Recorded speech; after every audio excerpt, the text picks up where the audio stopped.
रामचंद्र भगवान की जय। उमापति महादेव की जय। बालकृष्ण भगवान की जय। श्री हनुमान जी महाराज की जय। पूज्यपाद गोस्वामी तुलसीदास जी महाराज की जय। पूज्य गुरुदेव भगवान की जय। हरि ओम नमः पार्वती पते हर हर हर महादेव।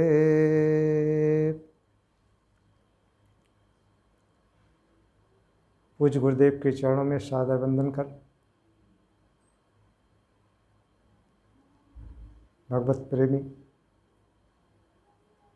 भक्त हरि अनुरागी भक्तों को मैं बारंबार प्रणाम करता हूँ। आज की कथा के प्रसंग के बारे में पिछली कथा में मैंने बताया था। सती का जन्म राजा हिमांचल के यहाँ हो चुका है।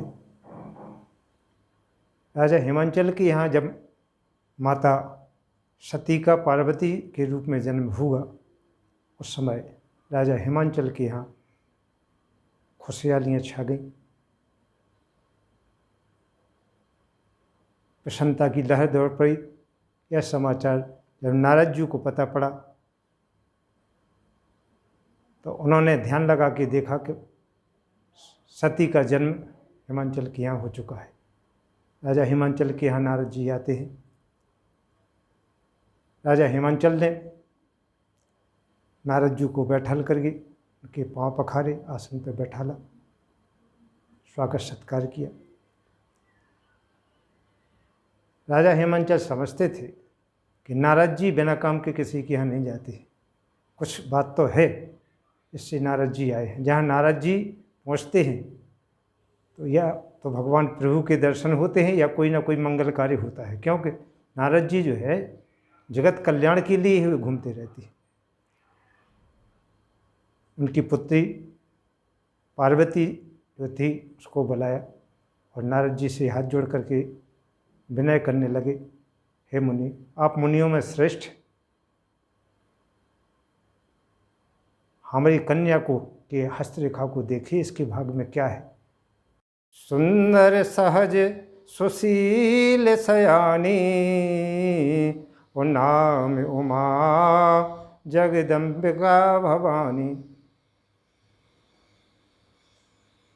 बोले इसके जो है नाम, ये उमा नाम से जानी जाएगी, भवानी नाम से जानी जाएगी, इसके अनेक नाम होंगे। और लेकिन बोले लेकिन क्या महाराज? बोले इसकी जो पति की जो रेखाएं हैं वो कमज़ोर है। बोले कैसे हैं? बोले अगुण अमान मातो पितहीना, अगुण अमान मातो पितहीना, उदासीन सव संशय छीना। बोले अगुण हैं, तीनों प्रकार के गुणों से परे है। सतोगुण, तमोगुण, रजोगुण सबसे परे है, पृथक ही है। मान सम्मान से मतलब नहीं है। अमान, और जिनके माता पिता नहीं है, उदासीन रहते हैं, ऐसे वर की प्राप्ति इनको मिलेगी। अब जिसके माता पिता को ये बात पड़ जाए पता कि उसकी लड़की को इस प्रकार का वर मिलेगा, तो उसके माता पिता का क्या कहना है, क्या बीतेगी उस स्थिति में। यह सुनते ही माता पिता की आंखों से आंसू आने लगे और पार्वती की आंखों से भी आंसू आने लगे, तीनों लगे।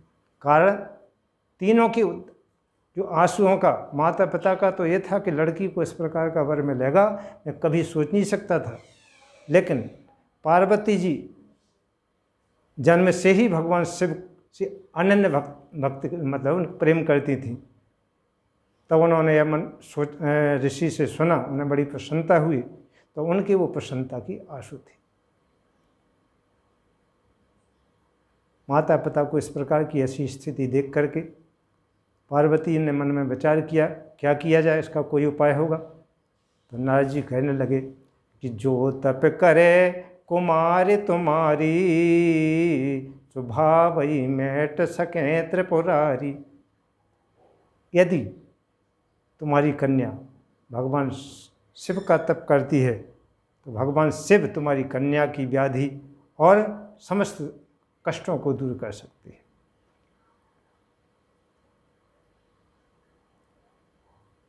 तब माता पार्वती ने अपनी माता से स्वप्न कहा कि माता, आज हमें एक स्वप्न ऐसा आया है जिसमें एक ऋषि साक्षात हमें समझा रहे हैं और ये कह रहे हैं कि तुम्हें भगवान की शिव की आराधना करना है, जिससे तुम्हारा उद्धार होगा और तुम्हारा जो कष्ट है दूर हो जाएगा।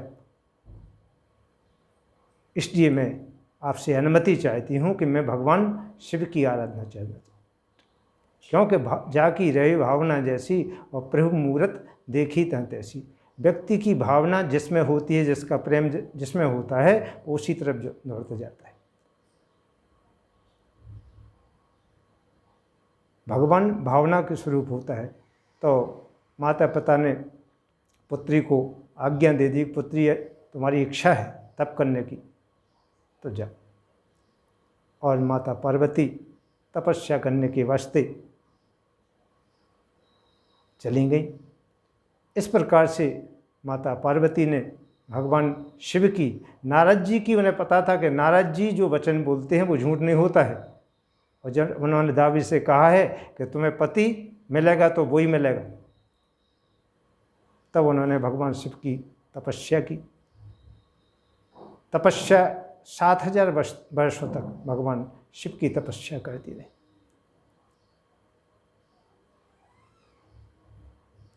भगवान शिव की तपस्या करते करते कछु दिन भोजन बारी बतासा, कछु दिन कठिन किए उपवासा। इस प्रकार से इतना कठिन तप किया माता पार्वती ने, उनका शरीर बिल्कुल जर्जर हो गया। ऐसी अवस्था देख करके भगवान विष्णु के अंश भगवान राम शिव के सामने प्रकट हो जाते हैं और भगवान शिव से कहते हैं, अब सती का जन्म पार्वती के रूप में हो चुका है, अब वो समय आ गया है कि उनसे विवाह आप कर लें।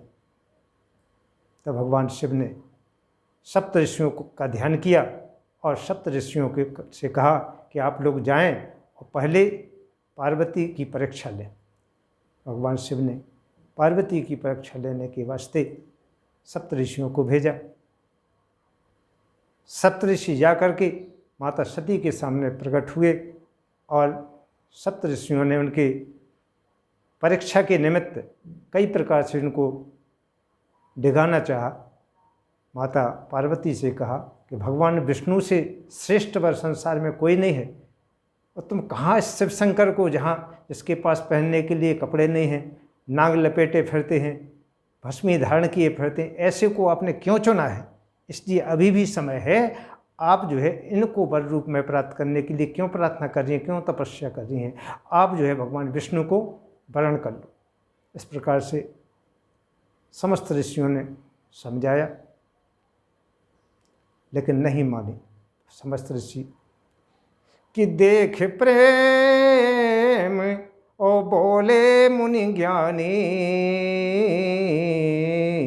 ओ धन्य धन्य जगदम्बिके भवानी। बोले जय हो जय हो। पूरी कोशिश कर ली जब ऋषियों ने, जब माता नहीं मानी तब वहाँ जो है समस्त ऋषियों ने हाथ जोड़ कर प्रणाम किया, हे माता आप धन्य हो, आप धन्य हो जो अपने दृढ़ विश्वास से नहीं डरी। परमात्मा के प्रति दृढ़ विश्वास होना चाहिए। हर आदमी परेशानी, कोई भी परेशानी में रहता है, कभी नहीं रहता है, लेकिन विश्वास नहीं है जब तक। मंत्र जाप मम दृढ़ विश्वासा पंचम भगति शोभित प्रकाश। बनारस में एक समय विश्वनाथ के मंदिर में एक सोने का थाल, पुजारी को स्वप्न हुआ कि एक थाल उतरेगा, उसको जो स्पर्श करेगा, लेकिन जो सच्चा अंदर जो भगवान का बिल्कुल पूर्ण रूप से भक्त होगा, जिसका भाव शुद्ध होगा, निर्मल मन होगा, ऐसे के लिए वो प्राप्त होगा सोने का। बाकी जो छुएगा कोई तो वो लोहे का हो जाएगा। इस प्रकार से स्वप्न पुजारी को आया, सुबह सुबह देखा मंदिर में एक थाल वास्तव में रखा मिला। तो पुजारी ने कहा मैं पहले नंबर आता हूँ यार, अपन जाके देखें सही बात है कि नहीं। तो पुजारी ने जैसे ही मंदिर खोला, देखा तो वास्तव में सोने का एक थाल रखा था। पुजारी ने सोचा कि मैं नित्य अभिषेक करता हूँ, पूजा पाठ करता हूँ, तो इस सोने का हो जाएगा, क्योंकि हम जैसा भक्त कोई है नहीं। लेकिन वो जो है सोने का नहीं हुआ, पीतल का हो गया। वो बात धीरे धीरे राजा के पास पहुँची। काशी ने स्वयं आए, तो उन्होंने कहा मैं तो मंदिर को इतना बड़ा सोने का कलश चढ़वाता हूँ, मंदिर को ये करता हूँ, वो करता हूँ, जो सबसे धर्मात्मा होगा उसी को मिलेगा। तब काशी नरेश ने स्वयं उसको स्पर्श किया, स्पर्श करते वो लोहे का हो गया। एक सेठ जी है जिन्होंने मंदिर में कई प्रकार से जो है कहीं किसी चीज़ में सहयोग किया, कहीं किसी में, तो उन्होंने कहा जो है कि स्पर्श करने से सोने का हो जाएगा। तो उसी समय जो है सेठ जी ने जैसे स्पर्श किया तो वो फिर पीतल का हो गया।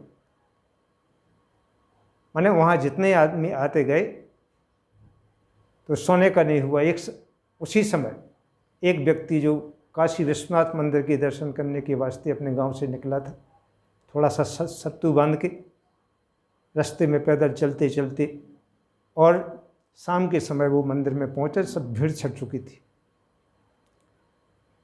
मंदिर में गया, उसने एक लोटा जल, गंगा जल अपने ऊपर डाला, मंदिर पर गया, उसकी आँखों से, नेत्र से जो है जल की धारा लग गई। हे प्रभु, मैं आपको पाने के लिए कैसे मुश्किल में आ पाया हूँ। रास्ते में जो मिलता था थोड़ा सत्तू दे देता था, उसको पानी पिला देता था। इस प्रकार से उसको खाने के लिए स्वयं सत्तू नहीं बचा था, और आके वो जो जल बचा था, और जो सत्तू थोड़ा सा बचा था, वो भगवान के चरणों में समर्पित कर दिया। और जैसे ही जल चढ़ाया, वो थाल खिसक के उसके हाथ में आ गया, सोने का हो गया। भक्तों, इसी प्रकार से परमात्मा के प्रति भाव का भूखा हूँ मैं, भाव ही एक सार है, भाव से मुझको भजे तो भाव से बेड़ा पार। भगवान इस प्रकार से व्यक्ति कामनाएं पूर्ण करते हैं व्यक्ति की। सप्तऋषि परीक्षा लेने के बाद में भगवान शिव के पास गए, और उन्होंने माता पार्वती की दृढ़ विश्वास की कथा सुनाई। भगवान भोलेनाथ उस दृढ़ विश्वास की कथा को सुनकर के इतने प्रसन्न हुए कि उन्होंने ध्यान लगा लिया और फिर समाधि में चले गए। ऋषि अपने अपने आश्रम चले गए। उसी समय आने पर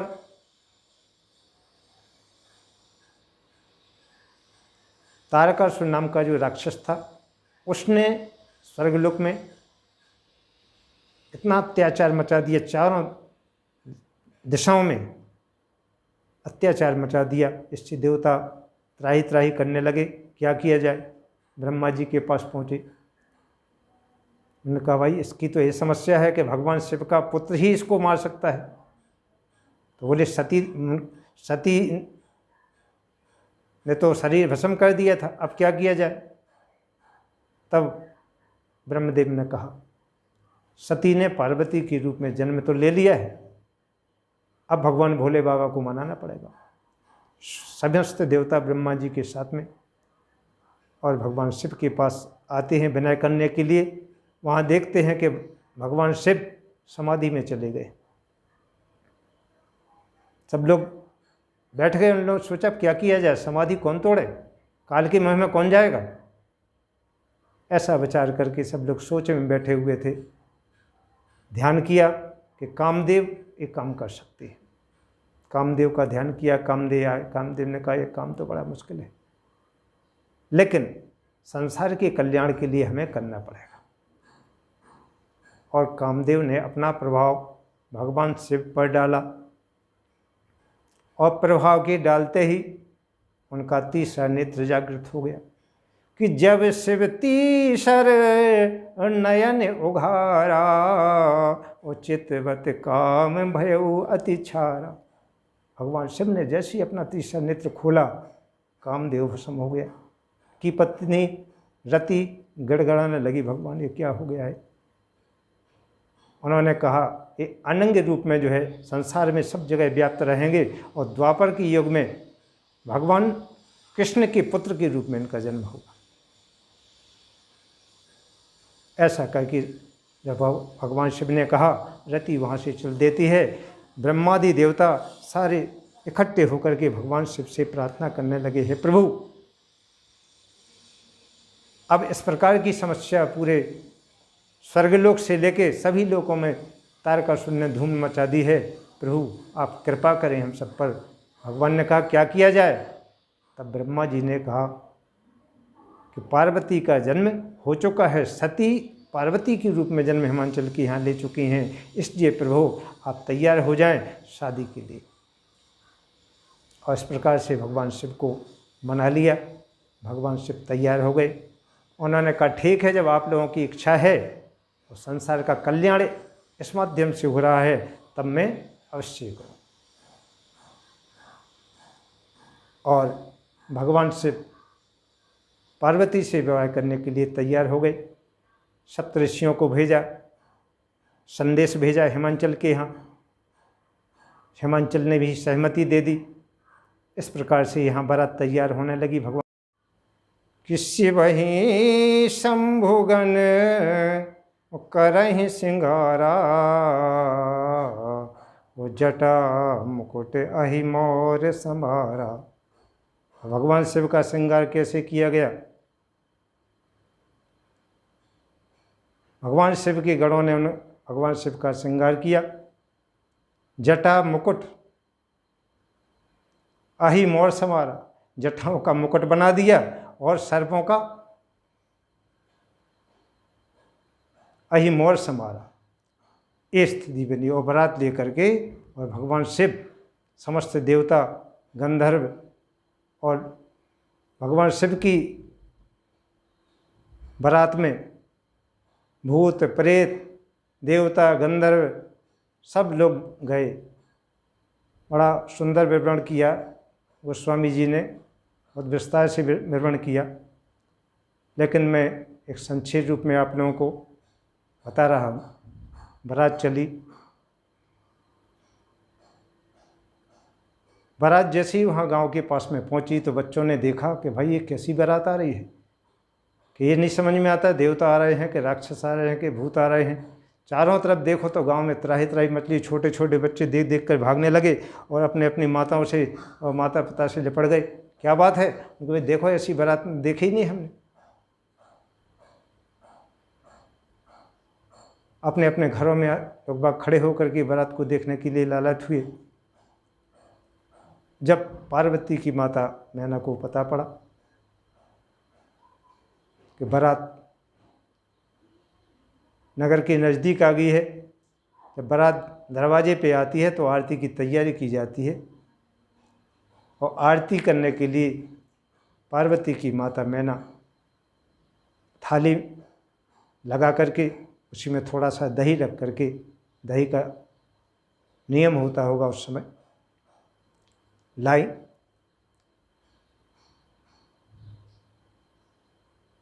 दरवाजे जब देखा तो जो कान में छोटे महाराज जी लिपटे हुए थे, नागराज जी बैठे थे ऊपर और छोटे कानों में थे, तो उन्होंने देखा कि थोड़ा सा दही पालो यार, यानी कब तक वहाँ कुछ मिल पाएगा। और जैसे ही कान से निकल के दही लेके भागे तो उस समय जो बड़े नागराज जी बैठे थे ऊपर, तो उन्होंने कहा यार थोड़ा रस हम ही ले लें। इस प्रकार से ऊपर से जैसे नीचे देखा और मैना के हाथ में हाथ लगा तो उनका भाई ये सर्प कहाँ से आ गया, और थाली हाथ से छूट गई और मैना बेहोश होकर गिर पड़ी।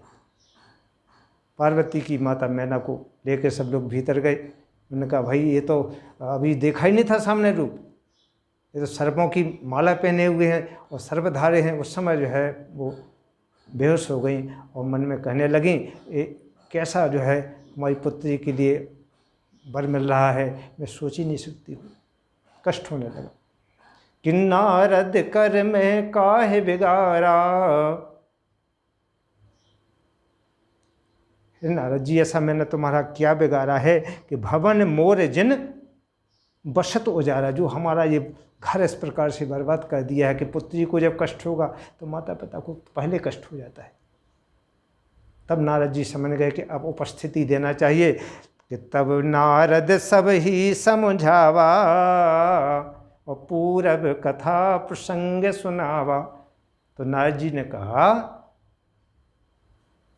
माता मैना से कि पहले समय में सती थी, इन्होंने अपने देह को त्याग दिया है, अब दूसरे जन्म में पार्वती के रूप में आपके यहाँ ये जन्म लिया है, तो शिव के लिए तो इनका जन्म ही होगा है,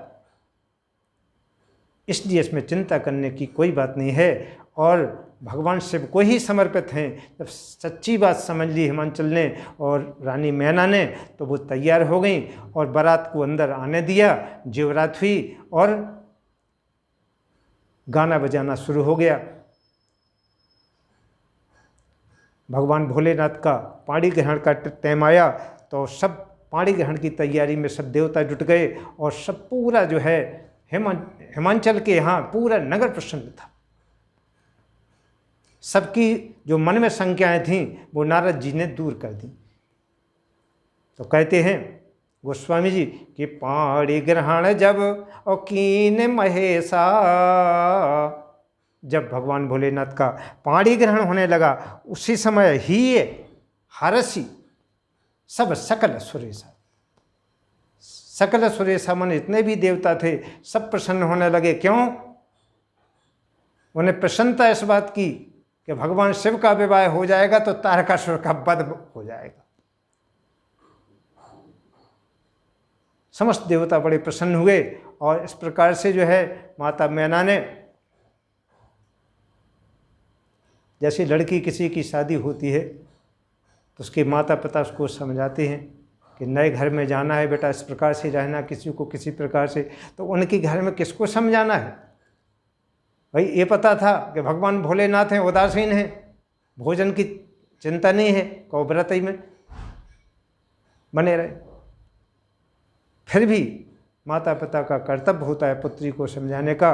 तो माता ने कहा कि पुत्री कि करहि सदा शंकर पद पूजा और नारी धर्म पति देव न दूजा। हे पुत्री, सदैव भगवान शिव की, अपने पति को भगवान मान करके सदैव उनकी सेवा करना, पूजा करना, इसमें किसी प्रकार की कोई कमी नहीं करना।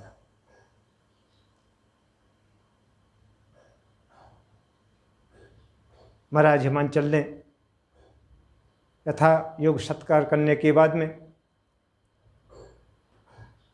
विदाई होने लगी, तो विदाई के समय का दृश्य बड़ा कष्टप्रद होता है। किसी को अपनी पुत्री को विदा करने का समय जो होता है वो अलग ही प्रकार का होता है। भगवान शिव ने समस्त गणों से कहा, समस्त देवताओं से कहा कि अब समय हो चुका है। जब ही शंभु कैलाश ही आए और स्वर निज निज सब लोक सुधाए।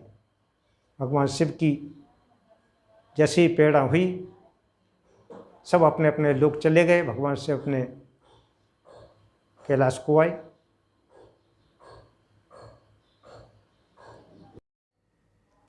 तब जन्म्यो शठ बदन कुमारा, तारक असुर समर जेहि मारा। माता पार्वती के यहाँ स्वामी कार्तिकेय का जन्म हुआ। कैलाश पर आनंद छा गया। काफ़ी समय व्यतीत हुआ। माता पार्वती ने भगवान भोलेनाथ से कहा, प्रभु, मैं सती रूप में राम की महिमा का वर्णन नहीं सुन पाई थी, लेकिन हमारी इच्छा है आप हमें आगे की कथा बताएं।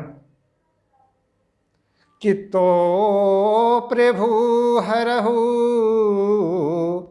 मोरे अज्ञाना, वो कहे रघुनाथ कथा विधि नाना। यदि हे प्रभु आप हम पर प्रसन्न हैं तो आप हमें विस्तार से राम कथा कहें, मैं सुनना चाहती हूँ। भगवान भोलेनाथ मुस्कुराने लगे। भगवान भोले ऐसे हैं, एक बार भस्मासुर ने कठिन तपस्या की। तपस्या करने के बाद भगवान से ने कहा कि मांगो पुत्र, क्या चाहते हो। तो जिसके अंदर कपट होता है वो कपट ही करता है दूसरे के निमित्त। उसने कहा मैं जिसके ऊपर हाथ रख दूं वह भस्म हो जाए। भगवान भोलेनाथ ने कहा तथास्तु। ऐसा करके भगवान वहाँ से चल देते हैं। तब भस्मासुर परीक्षण करने के लिए वह हाथ भगवान भोलेनाथ के सर पर रखने के लिए दौड़ा। तो भगवान भोलेनाथ ने कहा कि तो बड़ा दुष्ट है। तब भगवान विष्णु आए और उन्होंने उसका हाथ उसके सर पर ही रखा दिया। भगवान भोलेनाथ ऐसे भोले हैं। तो भगवान भोलेनाथ से माता पार्वती ने कहा प्रभु आप जगत के स्वामी हैं, आप जैसा राम का अनन्य भक्त संसार में कोई नहीं है, इसलिए आप विधि विधान से रघुनाथ की गाथा यानी भगवान राम की लीलाओं के बारे में आप हमें बताएं कि किस प्रकार से भगवान राम ने रावण का वध किया है। तो राम जन्म से लेकर के रावण वध तक जो भी लीलाएं की हैं भगवान ने, वो सब हमें विस्तार से सुनाने का कष्ट करें। मैं बड़ी इच्छुक हूँ कि जो प्रभु में और पूछा नहीं होई, ओ सो दयाल राखो जन गोई। हे प्रभु, जो मैं नहीं पूछ पाऊँ या जिसका मैंने वर्णन नहीं किया हो कि ये चीज़ बताना आप हमें, तो वो भी आप गुप्त नहीं रखें, उसको भी आप बताने का कष्ट करें। इस प्रकार से माता पार्वती हाथ जोड़ करके भगवान शिव से प्रार्थना कर रही हैं। भगवान शिव पुनः मुस्कुराए कि धन्य धन्य गिरिराज कुमारी, और तुम समान नहीं को उपकारी। धन्य हो, धन्य हो हे गिरिराज कुमारी, हे पार्वती, हे उमा, तुम धन्य हो जो जगत के कल्याण के लिए इस प्रकार से मन में उतावली हो रही हो कि राम कथा को सुनाओ। क्योंकि राम कथा जब संसार में जाएगी तो जिस प्रकार से गंगा जी के स्पर्श करने से पाप तर जाते हैं, उसी प्रकार से इस राम कथा के श्रवण करने से पापियों का उद्धार हो जाएगा और ज्ञान विकसित होगा। इसलिए तुमने बड़ा उत्तम प्रश्न किया है, मैं तुम्हें अवश्य राम कथा का वर्णन करूँगा। ऐसा भगवान भोलेनाथ ने कहा। माता बड़ी प्रसन्न हुई। माता ने कहा कि नाथ कृपा, नाथ कृपा अब गयऊ विषादा, सुखी भयऊ प्रभु चरण प्रसादा। राम सिया राम, सिया राम जय जय राम, राम सिया राम, सिया राम जय जय राम। माता पार्वती ने कहा प्रभु आपने जो कथा सुनाई है, तो पहले तो आपने कहा कि उपकार किया है। प्रभु उपकार नहीं, परोपकार मैंने नहीं किया है। प्रभु परोपकार आप कर रहे हैं, जो जगत के कल्याण के लिए इसका गान कर रहे हैं, हमें सुना रहे हैं। तो भगवान भोलेनाथ ने जो कथा सुनाई, तो सबसे पहले कहा कि जिस समय सती रूप में तुम्हारा हमसे विलग हो गई थीं, उसी समय में हंस बन करके कागभूषुंड जी कथा सुना रहे थे गरुड़ जी के लिए। उसी समय में जाके मैं बैठ गया था। मैंने जो सुना उसी के आधार पर मैं इस कथा को विवेचन किया है और आपको यह कथा जनमानस के निमित्त जो आपने मन में ठानी है कि इसको सुनाना है, तो मैंने सुना दिया। आपका विषाद गया। संसार में जो भी इस कथा को सुनेगा उसका विषाद भी दूर हो जाएगा और राम के चरणों में प्रीति हो जाएगी। इस प्रकार से व्यक्ति जब मन बना ले कि राम के चरणों में प्रीति कैसे करना है, तो मन में निष्कपट हो जाना चाहिए। उसके मन में किसी प्रकार का कोई दुराभाव ना हो, मन निर्मल हो, और इसके बाद भगवान की कथा को श्रवण करे, तब उस कथा का उसको लाभ मिलेगा। भगवान भोलेनाथ ने कहा, पार्वती तुम धन्य हो परोपकार करने से, और संसार में तुम्हारी कीर्ति बढ़ेगी। और आगे कहते हैं गोस्वामी जी कि नाथ धरहूँ नरतन के ही हेतु, वो कहे समझाए कहूँ वृष केतु। एक प्रश्न और है कि प्रभु नर तन क्यों रखा था भगवान ने? वो तो भगवान थे, वो तो रावण को वैसे ही मार देते, लेकिन मनुष्य रूप उनको धारण करना पड़ा। इसकी क्या वजह है? तो भगवान कहने लगे, भगवान ने कहा कि जब जब होए धर्म की हानि, बाड़े असुर अधम अभिमानी, और तब तब धर प्रभु मनुष्य शरीरिया, और हरे हैं कष्ट मिटाऊं पीर। भगवान भोलेनाथ कहने लगे पार्वती जी से कि जब संसार में अनाचार, अत्याचार, पाप छा जाता है, उस समय धरती पर भगवान आकर के रक्षा करते हैं और आके अपना जन्म लेते हैं। यहाँ पर मैं शिव पार्वती दोनों की वंदना कर रहा हूँ। आप सभी श्रोतागण हमारे साथ वंदना करें। ओम वंदे देव ममापतिम स्वर्गुरुं वंदे जगत कारणं, वंदे पन्नगभूषणं मृगधरं, वंदे पशूनां पतिं, वंदे सूर्य शशांक वैनियं, वंदे मुकुंदं प्रियं, वंदे भक्तजनाश्रियं च वरदं, वंदे शिवशंकरं कर्पूरगौरं करुणावतारं, संसार सारं भुजगेन्द्रहारं, सदा वसन्तं हृदयारविन्दे, भवं भवानी सहितं नमामि। अब मैं 1 मिनट भगवान श्री राम का संकीर्तन कर रहा हूँ। आप सभी श्रोतागण संकीर्तन करें।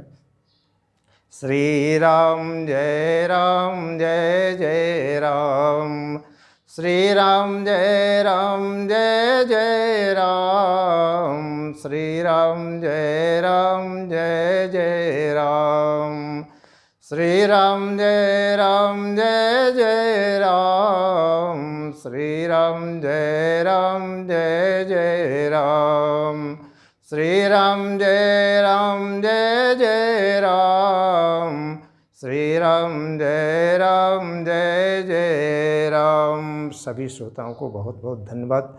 जय श्री सीताराम।